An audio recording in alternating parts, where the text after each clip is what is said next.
Doctor, അതുപോലെ തന്നെ പ്രമേഹം എന്ന് പറയുന്നത് ഒരു പൊതുജന ആരോഗ്യ പ്രശ്നമായിട്ട് മാറിയിരിക്കുകയാണ്. കാരണം ലോകമെമ്പാടും ഇപ്പോൾ പ്രമേഹ രോഗികളുടെ വ്യാപനം വർദ്ധിച്ചു വരികയാണ്.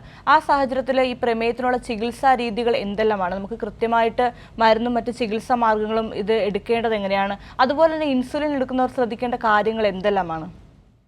നമുക്ക് ഇത് വലിയൊരു ചോദ്യമാണ്. നമ്മൾ ഉപചോദ്യങ്ങളായിട്ട് നമുക്ക് വേർതിരിക്കാം. ആദ്യത്തേത്, പ്രമേഹ രോഗത്തിന്റെ ചികിത്സ എന്താണ്? ആദ്യമായും അവസാനമായും എപ്പോഴും എന്നും എപ്പോഴും പറയാനുള്ള ഒരു കാര്യം അവരുടെ ഭക്ഷണ ക്രമീകരണമാണ്. ശ്രദ്ധിക്കുക, അവരുടെ ജീവിത ശൈലിയിൽ വരുന്നതായ വ്യത്യാസങ്ങളാണ്. അങ്ങനെ ചെയ്യുകയാണെങ്കിൽ നല്ലൊരു ശതമാനം വ്യക്തികൾക്ക് നല്ല കൺട്രോൾ കിട്ടും. കിട്ടാത്ത വ്യക്തികൾക്ക് നമുക്കെല്ലാം അറിയാം, പഴയ ഒരു സിറ്റുവേഷൻ അല്ല നമ്മളുടെ പ്രമേഹ രോഗ ചികിത്സാ രംഗത്ത് സംഭവിക്കുന്നത്.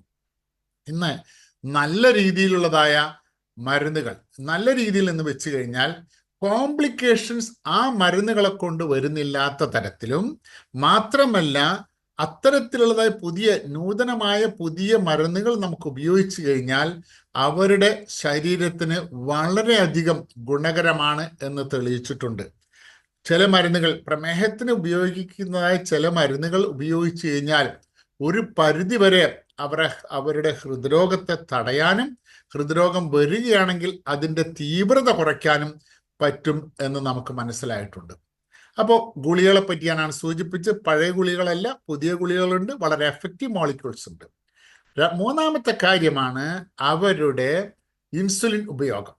ഇൻസുലിൻ ഉപയോഗിക്കുമ്പോൾ ആദ്യത്തെ ചോദ്യം, ഞാൻ എപ്പോൾ ഉപയോഗിക്കും ഡോക്ടറെ എന്നുള്ളതാണ്. എപ്പോൾ ഉപയോഗിക്കുന്നു എന്ന് പറഞ്ഞു കഴിഞ്ഞാൽ, ഈ മരുന്നുകൾ വളരെ വലിയ ഡോസിൽ ചെന്നതിന് ശേഷം, എന്തെന്ന് വെച്ചാൽ ടാബ്ലറ്റ്സുകൾ, ഗുളികകൾ വലിയ ഡോസിൽ പോയതിനു ശേഷമല്ല ഇൻസുലിൻ ഉപയോഗിക്കേണ്ടത്.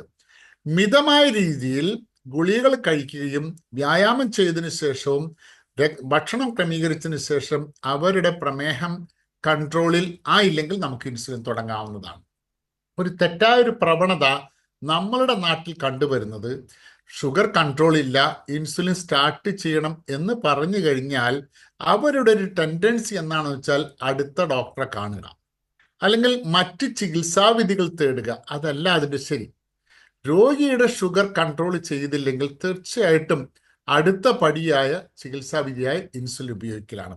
ഇന്ന് പഴയ മാതിരിയല്ല, പലതരത്തിലുള്ളതായ പുതിയ തരത്തിലുള്ളതായ ഇൻസുലിനും ഇഞ്ചക്ട് ചെയ്യാവുന്നതായ ചില മരുന്നുകളും വന്നിട്ടുണ്ട്.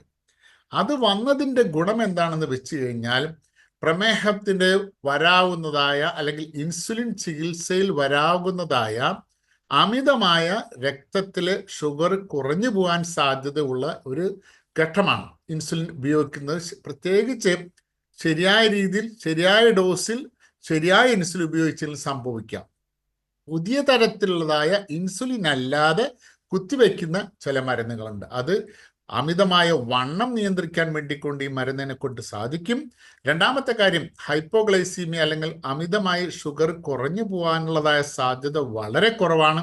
മറ്റ് ഹൃദയത്തിനും കിഡ്നിക്കും ബ്രെയിനിനും ഞരമ്പിനും ഒക്കെ വളരെ നല്ല രീതിയിൽ ഗുണം ചെയ്യുന്നതായ മരുന്നുകൾ ഇന്ന് ലഭ്യമാണ്. അപ്പോൾ അത് മൂന്നാമത്തെ ചികിത്സാവിധികൾ നമ്മൾ പറഞ്ഞു. നാലാമത്തെ ചികിത്സാവിധി എന്ന് വെച്ച് കഴിഞ്ഞാൽ, ഇന്ന് നൂതനമായ പ്രത്യേക ചില മരുന്നുകൾ ഇന്ന് വന്നിട്ടുണ്ട്. അതിൻ്റെ പരീക്ഷണങ്ങൾ നടന്നുകൊണ്ടിരിക്കുന്നുണ്ട്. പക്ഷെ പരീക്ഷണത്തിൻ്റെ പരിപൂർണമായ റിസൾട്ട് നമുക്ക് ലഭ്യമല്ലെങ്കിലും ഒരു കാര്യം സത്യമാണ്, അത്തരത്തിലുള്ള മരുന്നുകളെ കൊണ്ട് ഗുണങ്ങളാണ് കണ്ടുകൊണ്ടിരിക്കുന്നത്. ഞങ്ങളുടെ ഈ സ്ഥാപനം ഡയബറ്റിസ് ഇൻസ്റ്റിറ്റ്യൂട്ടിൽ നമ്മൾ ചില കാര്യങ്ങൾ നമ്മൾ റിസർച്ച് നിങ്ങൾ നടത്തുന്നുണ്ട്.